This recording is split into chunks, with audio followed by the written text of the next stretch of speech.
Bismillahirrahmanirrahim. Assalamualaikum warahmatullahi wabarakatuh. Pak Irman Gusman, kakak saya dan Ibu, Pak Mary Pangestu, my very good friend. Pak Hasan Wirayuda, my mentor. It's always great to see you, Pak. Pak Emil Salim, my idol. My father knows I've always admired you. Let me first, and Excellencies, Martin and Philip, everybody, thank you very much for being here. Let me first introduce my family. I want every member of my family to get up so that they can be seen. My mother and father, my father-in-laws, and our cousins. Can you all stand up, please? Mama, get up. Yep. Thank you. All right. I want to thank my wife, Rosa. I don't think I can be where I am today without your support, your enduring support and your love. So I want to thank you with every bit of my heart. I also want to thank my father and my mom, and also my father-in-law and my mother-in-law, and my brother and sister. I want to thank everybody here who has said a lot of nice things, wonderful things about me tonight, although I wasn't expecting some of the insults that I received today. But some wonderful speeches. I know some of you might think that Dino probably wrote every single one of them, and I want you to know this, absolutely true. Let me begin with, on a serious note, what I believe. I believe that in the long history of our nation, in 1,700 years, spanning some 85 generations, from the kingdom of Tarumanagara through Sriwijaya to Majapahit to where we are today, we are arguably the best generation.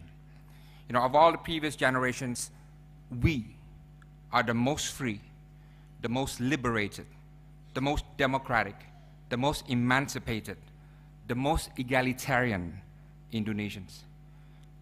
Of all previous generations, we're also the most peaceful, the most united, the most literate, the most knowledgeable, most connected, and with the most opportunity. Of all the previous generations, we're the most resourceful, most productive, most open, and most educated Indonesians. No previous generation in Indonesia ever had what we have today, ever saw what we see now, ever produced and built what we have built, and ever exposed to the world as much as we are. And I say this not out of a sense of self-grandeur, but because I believe that with all that we are today and all that we face in the future, we need to think hard about what it means to be Indonesians in the 21st century.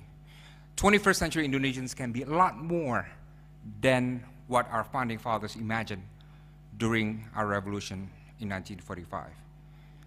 21st century Indonesians have actually the weapons, the tools, and the know-how, and much higher chance of success to beat poverty, conquer ignorance, kill hatred, end conflict, and leap forward and skip different stages of generation towards progress and prosperity.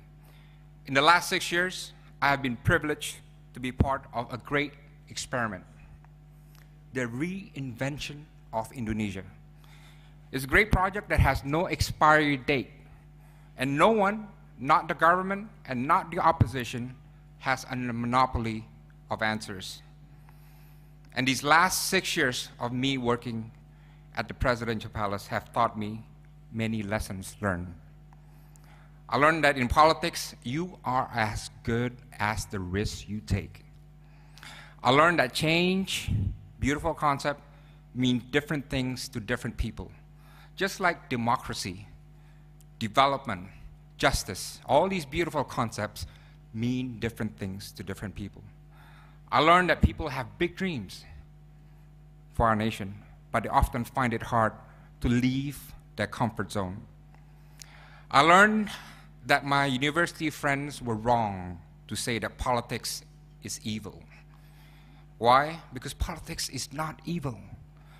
Politics is the never-ending battle between good and evil, between right and wrong, between change and status quo.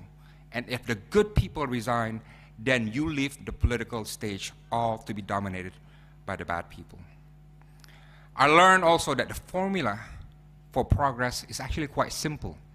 I'm not an economist, but I think I got to figure it out. What is it? Formula for progress?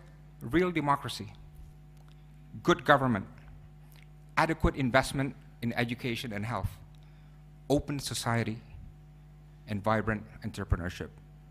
You do these things right, and you solve 80% of our nation's problems. And I learned that even though the media and the politicians are usually cynical and skeptical, of course, this is their job to be so, young people around the country I have met are refreshingly open-minded and are very much predisposed to positive energy. You know, the advantage of traveling with the president all over the provinces in Indonesia is that I get to learn what all this is all about. You know, it's about the people, about the people. I'm not a politician, but I tell you, there is no greater feeling than being able to meet and talk and embrace average Indonesians from all walks of life and have them look you in the eye and whisper their dreams and hopes into your ears. There is no better feeling than that. And I tell you, I swear to you, there is goodness in all of us. We are in the business of hope.